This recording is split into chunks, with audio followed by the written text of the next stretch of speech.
మీరందరూ కూడా 2019లో మనస్ఫూర్తిగా నమ్మి వైసీపీకి ఓటేసి గెలిపించారు. ఈ దుర్మార్గపు వైసీపీ ప్రభుత్వం ఆఖరి కూలీ పని చేసుకొని ఆ పూటకి ఫ్యామిలీని గడుపుకునే వాడితో సహా అన్యాయం చేసింది. అన్ని రకాలుగా చాలా మంది కాంట్రాక్టర్స్కి 70-80 వేల కోట్ల రూపాయలు ఈ ప్రభుత్వం బాకీ పడింది. ఇది పెద్ద పెద్ద కాంట్రాక్టర్స్, వాళ్ళలో రెడ్లు కూడా ఉన్నారు. చాలా మంది కాంట్రాక్టర్స్ సూసైడ్ చేసి చచ్చిపోయారు.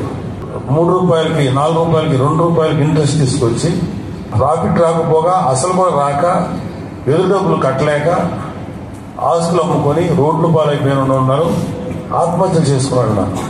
ఇదివరకు ఇసుక చాలా తక్కువ కాస్ట్ వచ్చింది. సామాన్యుడికి ఇసుక అందకుండా చేశారు.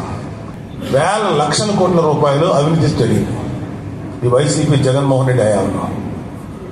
ఒక్క వ్యవస్థ సరిగా లేదు.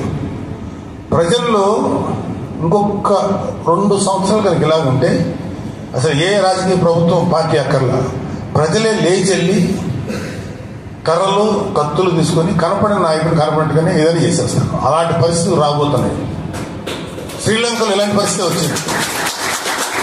ఈ జగన్మోహన్ రెడ్డి ప్రభుత్వం కనుక ఇంకొక 2 ఏళ్ళు ఉండుంటే అదే పరిస్థితి వచ్చేది. లక్కీగా అతని అదృష్టం ఏంటంటే ఎలక్షన్స్ రావడం. ఇంకొక 2 ఏళ్ల తర్వాత కనుక ఎలక్షన్స్ పెరిగి ఉంటే ఇలాంటి పరిస్థితి ఎదుర్కోవాల్సి వచ్చేది.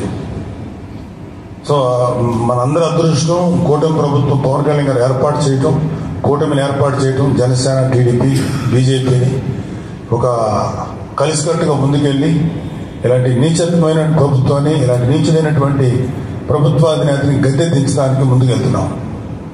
వీడు పెట్టినటువంటి ఈ వైసీపీ ప్రభుత్వం వాడు పెట్టినటువంటి బొక్కలకి ఆ బొక్కలను ఫస్ట్ పూడ్చడానికే చాలా టైం పడుతుంది. రేపు రాబోతుంది కూటమి ప్రభుత్వం 100% వచ్చి తీరుతుంది. అది 100%. ఆ ప్రభుత్వంలో వన్ ఆఫ్ ద ముఖ్య భాగస్వామి పవన్ కళ్యాణ్ గారు. మీకు నియోజకవర్గానికి రావాల్సినటువంటి అన్ని బెనిఫిట్స్, అన్ని నిధులు వాటెవర్ రావాల్సిన స్టేట్ గవర్నమెంట్కి మీ అందరికి వచ్చి తీరుతాయి. బిగ్గెస్ట్ ఎజెండా ఏంటంటే పిఠాపురాన్ని దేశం మొత్తం మీద చాలా ఆదర్శవంతమైనటువంటి నియోజకవర్గంగా తీర్చిదిద్దాలని కంకణం కట్టుకున్నారు. అంటే అన్ని రకాల ఫెసిలిటీ అరే ఉంటే పిఠాపురం లాగా ఉండాలరా మన నియోజకవర్గం కూడా అనిపించేలాగా ఈ నియోజకవర్గం డెవలప్ చేస్తే మిగతా నియోజకవర్గాలందరూ ప్రజలు కూడా ఒక ధైర్యం వస్తుంది. వాళ్ళ ఎమ్మెల్యేనో ఎంపీనో అడిగి తీసుకోగలం. సో మీరందరూ కూడా జనసేనలోకి వచ్చినందుకు మీకు అందరికీ సర్వదా కృతజ్ఞతలు.